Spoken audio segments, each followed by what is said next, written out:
Hello friends, welcome to gated Zeal. आज हमारे साथ है सूर्यांशी निगम, जिनकी रैंक है ऑल इंडिया रैंक है 51 इन गेट 2025। तो आज इस सेशन में हम जानेंगे सूर्यांशी की पूरी जर्नी फ्रॉम स्टार्टिंग, फिर प्लेसमेंट उन्होंने लिया, फिर क्या गेट रैंक में गेट की तैयारी करी, फिर गेट के बाद उनकी क्या रैंक रही, preparation strategy, revision strategy, down, lowest marks, highest marks and so on.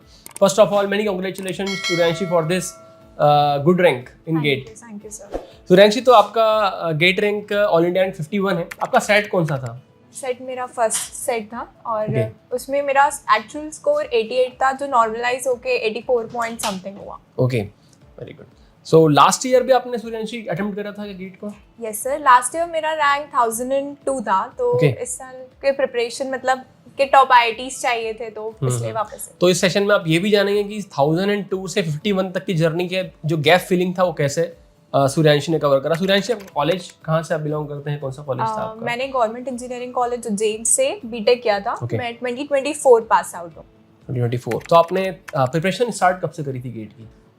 एक सीरियस प्रिपरेशन जिसको हम कहेंगे। सीरियस प्रिपरेशन मोस्ट प्रोबेबली मतलब स्टार्ट तो जैसे कि मैंने ज़ील ज्वाइन किया था, ज़ील का ऑनलाइन लिया था 4th ईयर में, मतलब 3rd ईयर का जो एंडिंग वाला पार्ट Third होता year है। ending, ठीक है। बट कुछ रीजंस के कारण मैंने एक्चुअल प्रिपरेशन अप्रैल में स्टार्ट किया था। तो आपने जो प्रिपरेशन अप्रैल में स्टार्ट करी थी ऑनलाइन बेस पे विद ज़ील, जी। और फिर आपने जो रैंक अचीव करी 1002, और फिर आपने ऑफलाइन ज़ील अगेन दिया, क्योंकि मुझे मतलब थोड़े पहला तो ये था कि एक मोटिवेशन चाहिए पढ़ने का, क्योंकि ड्रॉप में ये होता है कि आप कंटिन्यूसली आपको Correct, मोटिवेशन चाहिए रहता है कि बिल्कुल। आपको पढ़ते रहना है ताकि आप कोई डिस्ट्रैक्शन ना हो। विद दैट मुझे ऐसा लगता है कि ऑफलाइन में डाउट फैसिलिटीज बहुत ज़्यादा बेटर होती है कंपेयर टू ऑनलाइन, तो मैंने ऑफलाइन प्रेफर किया। Depending upon the student to student.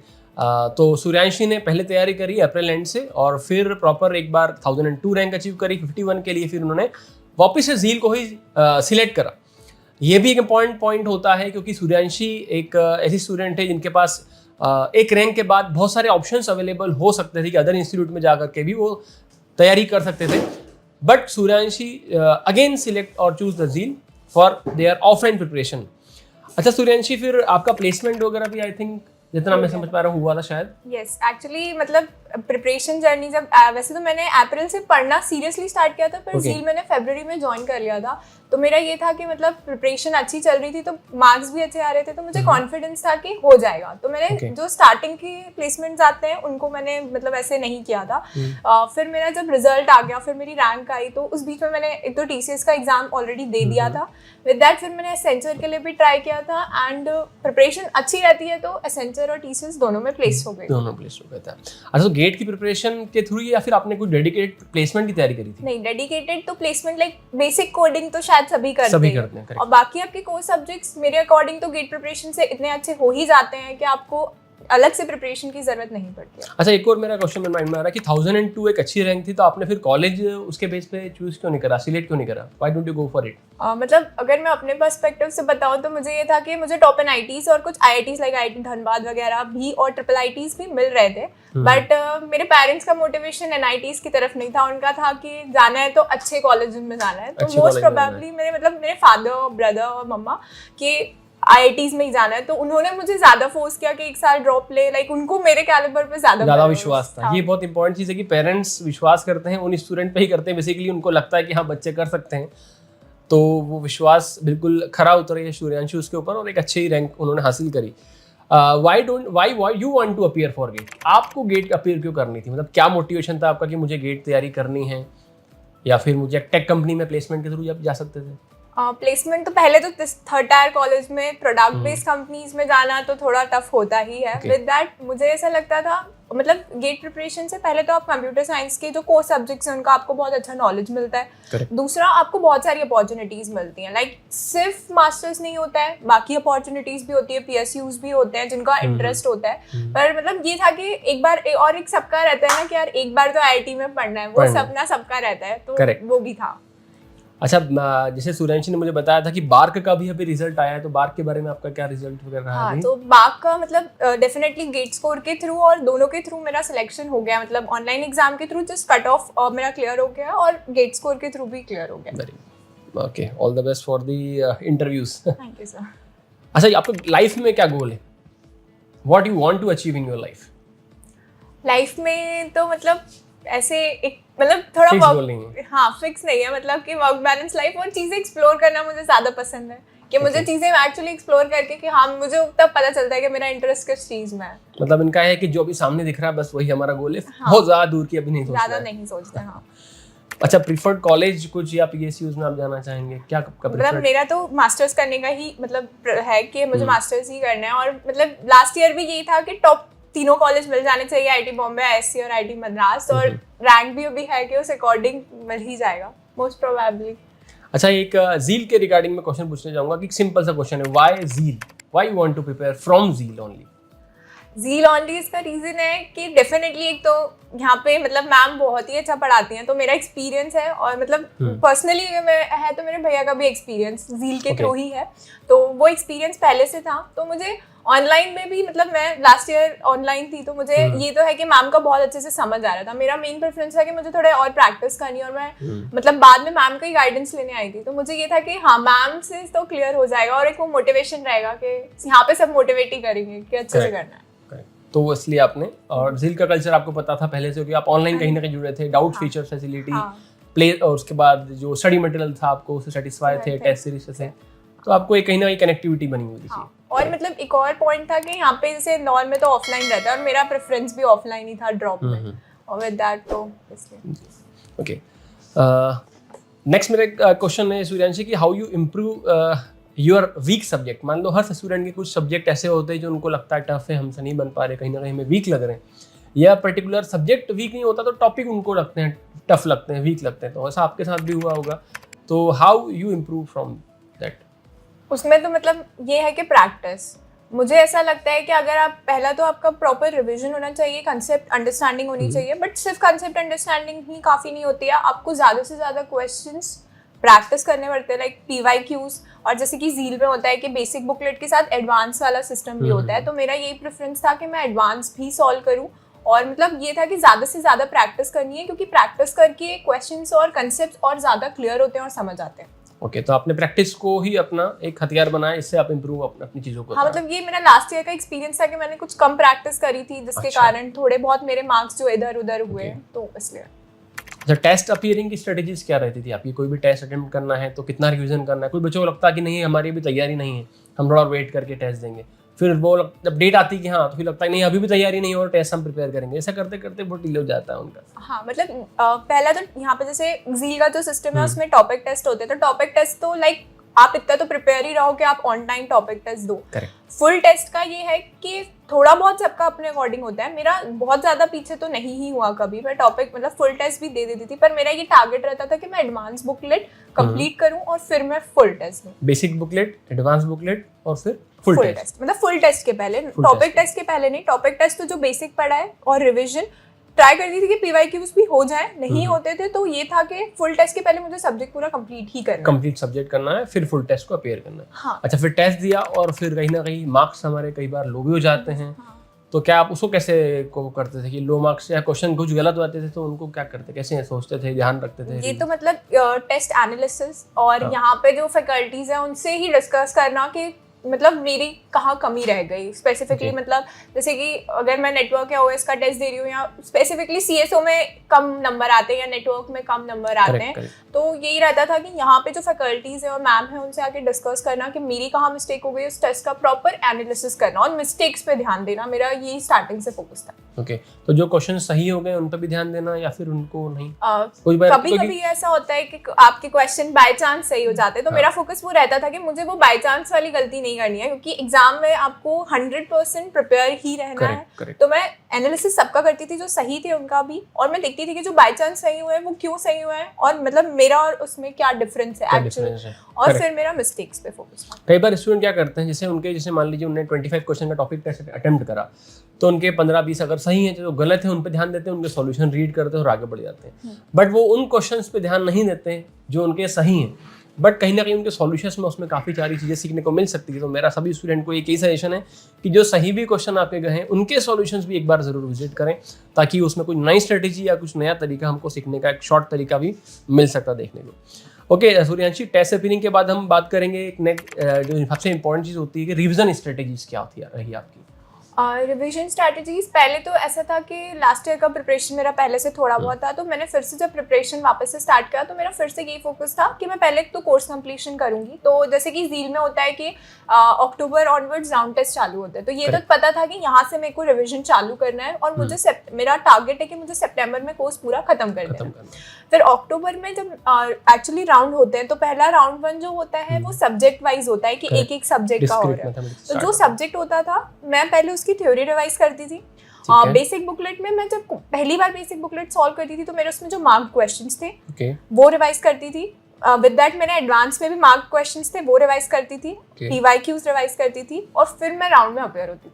PYQs particular subject के जो सब्जेक्ट वाइज पीवाईक्यूज जैसे आपने डिस्क्रीट के लिए आप तैयारी कर रहे हैं, डिस्क्रीट के पीवाईक्यूज। हां, डिस्क्रीट के पीवाईक्यूज जो भी सब्जेक्ट वाइज। तो सूर्यांशी ने एक बहुत अच्छा पॉइंट बताया, मार्क क्वेश्चन। तो ये मार्क क्वेश्चन का मतलब क्या होता है, थोड़ा स्टूडेंट्स को बताएं। मार्क क्वेश्चन मतलब आप जब भी बुकलेट जैसे सॉल्व करते हैं तो आपको कुछ क्वेश्चंस जब आप सॉल्व करते हैं तो आपको या तो वो फर्स्ट अटेम्प्ट में नहीं हो पाते या फिर ऐसा लगता है कि इसमें कुछ नया कॉन्सेप्ट है जो हमको याद रखना है।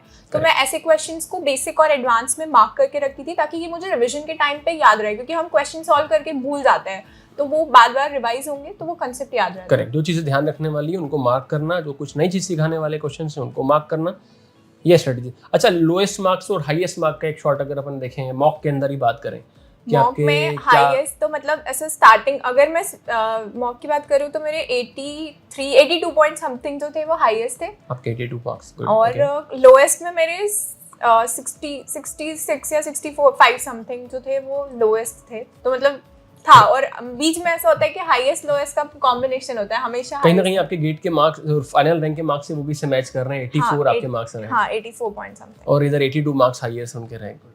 तो यहाँ पर ये भी और आपकी रैंक क्या रहती है स्टूडेंट्स के अंदर अगर आप कंपेयर करते थे तो क्या रैंक में आप? तो मतलब अगर मैं मॉक्स में कंपेयर करूँ तो टॉप 10 में तो आ ही जाती थी, टॉप 10 या 12।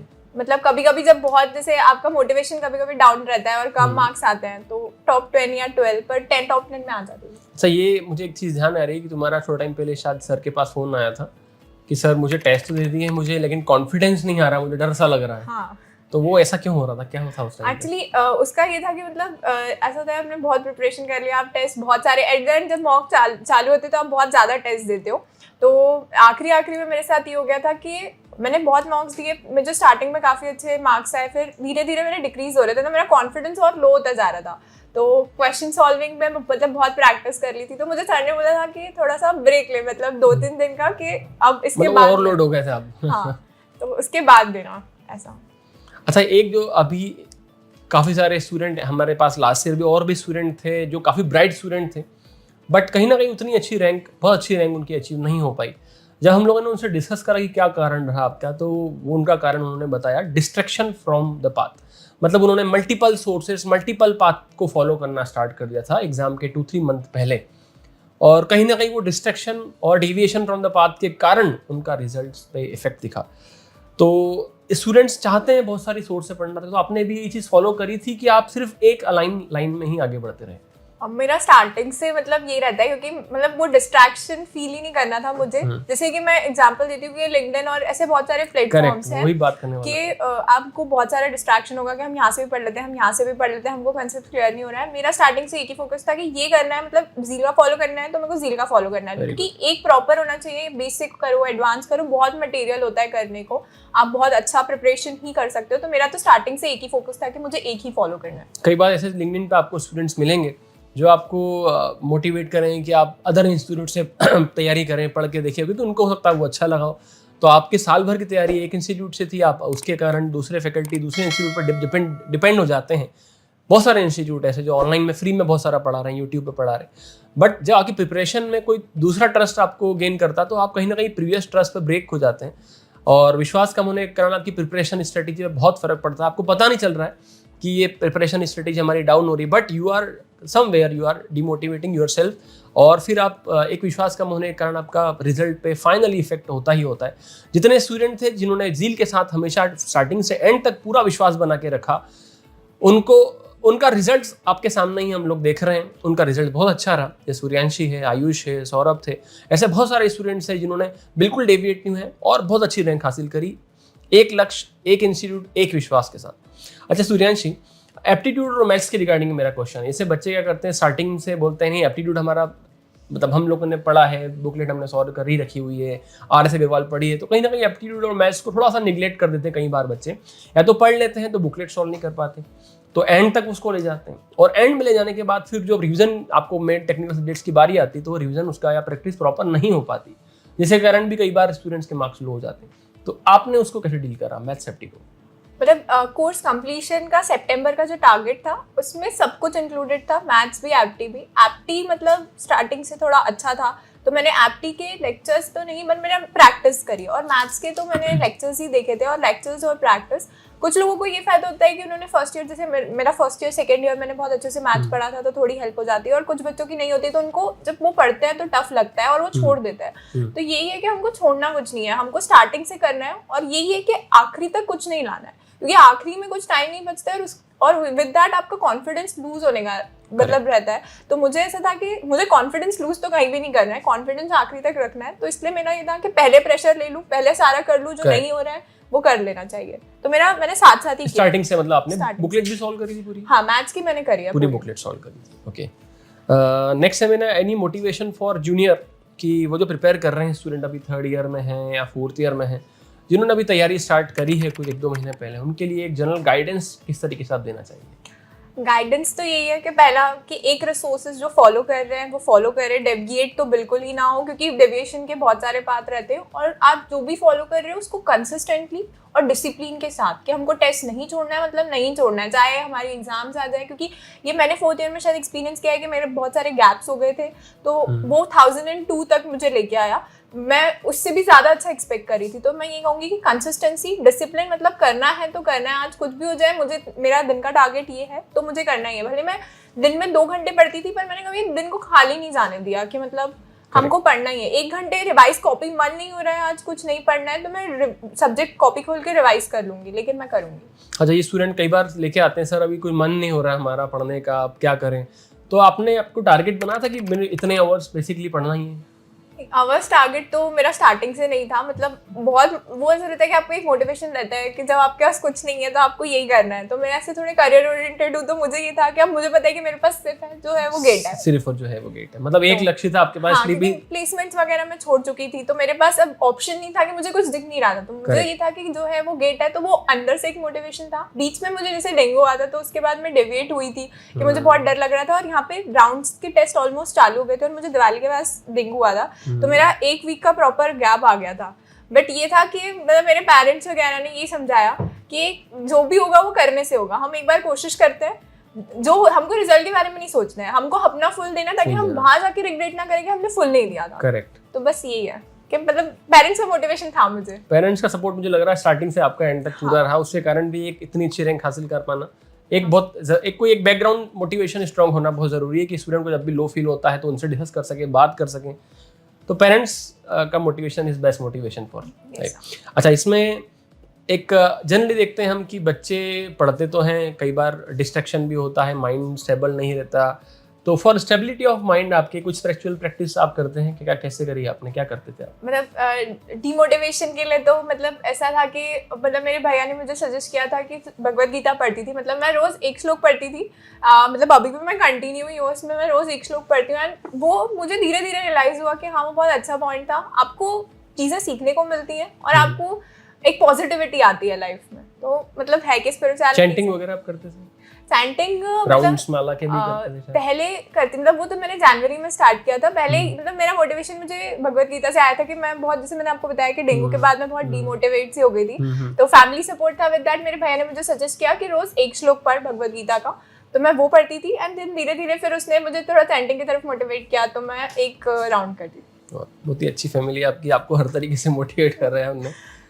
चलिए, ये बहुत अच्छी चीज़ है। मैं एक चीज़ जो सूर्यांशी की प्रैक्टिस में या बातों में समझ पा रहा हूँ कि उन्होंने कोई भी दिन खाली नहीं जाने दिया। एक तो उन्होंने बात कही कि मैं 2 घंटे दिन में नहीं पढ़ पा रही तो 2 घंटे तो पढ़ना ही है, अगर पूरा बहुत सारा पेज नहीं पढ़ पाई तो 1 श्लोक में भगवद गीता को पढ़ना, मतलब दिन को खाली नहीं जाने देना, कुछ ना कुछ तो अपनी टारगेट की तरफ आगे बढ़ने के लिए भले 1% इंप्रूव करें बट करना है, which is a very good point that I found. अच्छा, एक जनरल क्वेश्चन, हर स्टूडेंट तैयारी करता है, उसको लगता भी है कि मेरी तैयारी सही चल रही है, मेरे मार्क्स एवरेज आ रहे हैं। भाई टॉपर के भी हमने वीडियो देखे, उनके मार्क्स भी एवरेज आते थे और आगे जाके उनकी बहुत अच्छी रैंक आई। लेकिन जब फाइनल रिजल्ट कुछ ऐसे स्टूडेंट्स का आता है तो उतनी अच्छी रैंक नहीं आ पाती, इतनी टॉपर की रहती है। तो मेरा एक क्वेश्चन है कि आपकी रैंक आई तो क्यों इतनी अच्छी रैंक आई, और बच्चे दूसरे जो पढ़ रहे हैं उनकी नहीं रैंक आई, तो ऐसा क्या डिफरेंस था? मुझे मतलब मैं अपने आसपास के सर्कल में जो फील कर पा रही हूँ कि बच्चे ऐसे होते हैं कि कंसिस्टेंटली कुछ लोग एक सब्जेक्ट प्रिपेयर करते हैं, एक सब्जेक्ट प्रिपरेशन के बाद उनके उसमें बहुत अच्छे मार्क्स आते हैं, तो वो सेकेंड सब्जेक्ट की तरफ उतना मतलब प्रिपरेशन के ओवर कॉन्फिडेंस आ जाता है। Okay. मेरा पहला पॉइंट स्टार्टिंग से यही था कि मुझे इस पर नहीं फोकस करना है कि मुझे अच्छे आ रहे हैं, मुझे मेरे मिस्टेक्स पे फोकस करना है, क्योंकि मतलब मेरा ये था कि कुछ भी छूटना नहीं चाहिए, वहां जाके कुछ ऐसा नहीं होना चाहिए कि मुझे नहीं आता। ये वाली सिचुएशन मुझे एग्जाम में नहीं चाहिए थी। हाँ, कुछ क्वेश्चंस तो डेफिनेटली होते हैं कि कभी कभी आपको नहीं हो पाते, बट मिस्टेक्स के और फोकस था। और यही मुझे ऐसा लगता है कि बच्चों में कंसिस्टेंसी की कमी है, तो वो कंसिस्टेंसी और डिसिप्लिन के आजकल ये होता है कि मन नहीं हो रहा है तो चलो हम इंस्टा देख लेते हैं या ये, तो मेरा तो ये सब अनइंस्टॉल था। मतलब हाँ, मैं पूछने वाला था कि सोशल मीडिया से कितनी दूरी बनाई थी आपने? मतलब मैं सोशल मीडिया पे उतनी तो एक्टिव नहीं हूँ, मैं सिर्फ व्हाट्सएप ही चलाती हूँ, मतलब ऐसा है। और रही बात लिंक्डइन और इंस्टा की, तो लिंक्डइन तो मैं बहुत रेयर चलाती थी, क्योंकि मुझे पता था कि वहाँ से बहुत ज़्यादा डिस्ट्रैक्शन आ रहा है कि लोगों के प्लेसमेंट्स हो रहे हैं, लोग यहाँ पे जॉब कर रहे हैं, तो वो मुझे चाहिए नहीं था, क्योंकि मुझे पता था कि मैं नेगेटिव पर्सन हूँ, तो मुझे वहाँ से नेगेटिविटी आएगी। और इंस्टा का मैंने अकाउंट ही डीएक्टिवेट कर दिया था, मुझे देखना ही था कि लोग क्या कर रहे हैं, मतलब क्योंकि उससे डेफिनेटली डिमोटिवेशन आता है, और आप नहीं, कभी कभी आप जैसे रील स्क्रॉल करना ये सब आप कंट्रोल नहीं कर पाते, टाइम बहुत वेस्ट होता है, क्योंकि आपका वो ऐसा होता है कि आपका मन नहीं हो रहा है तो चलो मैं ये देख लेता हूँ, तो वो मुझे था ही नहीं। मैं पढ़ती थी, मैं यूट्यूब थी, तो मैं दिन में बहुत कंसिस्टेंसी, लाइक मैं सुबह पढ़ रही हूँ, मैं 6, 7, 8 बजे तक कंटिन्यू पढ़ती थी, फिर उसके बाद मैं नहीं पढ़ती थी। उसके बाद मेरा ये था कि मेरे को थोड़ा एंटरटेनमेंट करना है तो मैं घर पे बात कर लूंगी, या फिर मैं कुछ यूट्यूब वगैरह पे देख लूंगी, पर ये कि उसके पहले जो दिन में पढ़ती थी वो कंसिस्टेंट पढ़ना है। अच्छा, मॉर्निंग स्टडी आप करते थे बेसिकली ज्यादा? नहीं, मतलब वो तो पूरा, मतलब जैसे आप सुबह उठ के थोड़ा मेरा ऐसा था कि रिवीजन करती थी मैं, और फिर मैं यहाँ पे झील में जैसे लाइब्रेरी में आती थी, तो मेरा सिस्टम था कि मैं 11 से ऑलमोस्ट 6:30 तक रहती थी, तो वो कंसिस्टेंट के मतलब कुछ नहीं देखना है, सिर्फ झील का कल्चर आपको डाउट सॉल्विंग के लिए, मटेरियल और टेस्ट सीरीज के टर्म में अगर शॉर्ट में डिस्क्राइब करना चाहें तो क्या कहेंगे? टेस्ट सीरीज के लिए तो मैं रिवीजन पर मतलब पर्सपेक्टिव के लिए बोलूँ तो वो बेस्ट है, क्योंकि आपको एक रिवीजन का एक स्ट्रक्चर्ड फॉर्मेट ऑलरेडी झील की टेस्ट सीरीज ने बना रखा है कि अगर आप प्रॉपर राउंड 1, राउंड 2 और राउंड 3 में आप अगर रिवीजन करना चाहें और टॉपिक टेस्ट, फुल टेस्ट, ऐसा लगता है कि थोड़ा बच्चों को लगता है कि टफ है टेस्ट, बट जैसे कि इस बार सेट 2 आया था, तो डेफिनेटली हमको हर चीज के लिए प्रिपेयर करना है, सिर्फ इजी के लिए हम प्रिपेयर नहीं कर रहे हैं, हम वर्स्ट केस के लिए भी प्रिपेयर कर रहे हैं, तो हमको वो भी प्रिपेयर करना ही है। और डाउट फैसिलिटीज तो मतलब ऑनलाइन में भी बेटर ही थी, लाइक मैं जब ऑनलाइन मैंने ज्वाइन किया था तब जूम क्लासेस मीटिंग पे होती थी डाउट सॉल्विंग, पर कहीं ना कहीं मैं शायद उतना कम्युनिकेट नहीं कर पाई, और मुझे ऐसा लगता था कि ऑफलाइन में ज्यादा बेटर है। तो फिर यहाँ पे मैं जैसे पढ़ने आती थी यहाँ पे लाइब्रेरी में, तो ये सिस्टम था कि यहाँ पे क्या है कि उठ के चले जाओ आशीष सर के पास, वसंत सर के पास या आपके पास, तो बस यही था। तो डाउट्स आपके पूरे सॉल्व हो जाते हैं? No doubt for doubts. हाँ, नो डाउट, मतलब अगर रहते भी थे, जैसे अगर कुछ डिस्कशन चल रहा है तो वो लंबा भी चल जाता, तो मुझे याद रहता था कि हाँ सर, और सर ही पूछ लेते थे कि इसका क्या हुआ या इस डिस्कशन का क्या हुआ। एक कनेक्टिविटी हो जाती है जब ऑफलाइन बच्चे जुड़ते हैं, आते हैं, पूछते हैं, तो हमको स्टूडेंट्स के नाम भी पता लगते हैं और एक कनेक्टिविटी ज्यादा अच्छी बन जाती है। हम जब मुझे ऐसा एक्सपीरियंस हुआ है कि लोग डर के मारे डाउट नहीं पूछते, मुझे ऐसा लगता है कि लोगों को पूछना चाहिए, क्योंकि कनेक्टिविटी बहुत इंपॉर्टेंट रहती है और उससे आपको और मोटिवेशन आता है, क्योंकि आपको फैकल्टीज भी मोटिवेट करती है। एक जनरल गाइडेंस भी हम लोग प्रोवाइड कर देते हैं कि यार जो आप कर रहे हैं वो सही है। कई बार लो मार्क्स के कारण बच्चे मिलने नहीं आ पाते कि सर इतने कम मार्क्स लेके क्या बोलेंगे सर की तैयारी कर रहे हो और मार्क्स नहीं आ रहे आपके, क्या पढ़ाई कर रहे हो, इसके कारण कई बार एक बच्चों को थोड़ा हेजिटेशन होता है। बट ऐसा कुछ भी नहीं है, हर स्टूडेंट के लो मार्क्स हाई मार्क्स आते हैं, हमारे लिए सभी स्टूडेंट सेम ही है, तो आप बिल्कुल आए, मिले, नीचे पूछें। अच्छा, और स्टडी मटेरियल, टेस्ट सीरीज की बात करें, स्टडी मटेरियल आपने बताया, क्लासेस, मैम की क्लासेस का भी एक छोटा सा। क्लासेस तो डेफिनेटली ऑफलाइन क्लासेस मुझे बेस्ट लगे, क्योंकि आप मैम से इंटरेक्ट कर सकते हो, मैम डाउट सॉल्विंग करती है, तो मुझे मतलब मैम का तो स्टार्टिंग से मोटिवेशन है, मैम को देख के मोटिवेशन आता था कि हाँ पढ़ना है, तो वो स्टार्टिंग से ऑफलाइन क्लासेस मुझे ज़्यादा मोटिवेटिंग लगती थी, क्योंकि उसमें क्या होता है कि आपका क्लास इंटरेक्शन विद स्टूडेंट्स के, आप जो डिफरेंट डाउट्स होते हैं, मैम जब वो सॉल्व करती है तो आपको भी क्लिक होता है कि अच्छा आपने उस वे में नहीं सोचा, उसने उस वे में सोचा, तो वो मुझे ऐसा लगता था कि हाँ वो ऑफलाइन क्लास में ज्यादा बेटर होता है। अच्छा, जैसे ऑफलाइन क्लासेस में हम रिकॉर्डेड कोर्स भी प्रोवाइड करते हैं, 1 ईयर रिकॉर्डेड कोर्स, तो उसकी हेल्प आपने ली थी? मुझे नहीं, मतलब मेरे सर्कल में तो जैसे मेरा तो ऑलरेडी एक बार ऑनलाइन था ही, पर मैंने जो मतलब आसपास देखा है तो कभी कभी क्या होता था कि बच्चों को नहीं समझ आ रहा है तो उनके पास एक रिकॉर्डेड मतलब ये रहता था कि बैकअप वो देख सकते, तो ये एक अच्छी बात है कि आप देख सकते हो, आपके पास ऑफलाइन के अलावा वापस ऑफलाइन आने के लिए जरूरत नहीं, आप ऑनलाइन एक बार रिवाइज के लिए लेक्चर देख सकते हो। आई होप कि मैंने सारे ही पॉइंट्स आपके कवर करे होंगे। If you have any doubt, अगर आपको डाउट भी है तो आप इस वीडियो के कमेंट सेक्शन में पोस्ट करिएगा और हम ट्राई करेंगे कि मैक्सिमम सभी स्टूडेंट्स के डाउट सॉल्व हो। और आई होप कि it's time to end the session and thank you so much Suryanshi for taking out your time. All the best for your future. और हम यही कोशिश करेंगे, प्रार्थना करेंगे कि आपको जो डिज़ायर्ड IITs हैं वो सारी मिल जाएं, जो भी आपके आगे के लाइफ के गोल हों वो अचीव करें, आप एक बहुत अच्छा फ्यूचर आपका हो। Thank you so much. Thank you.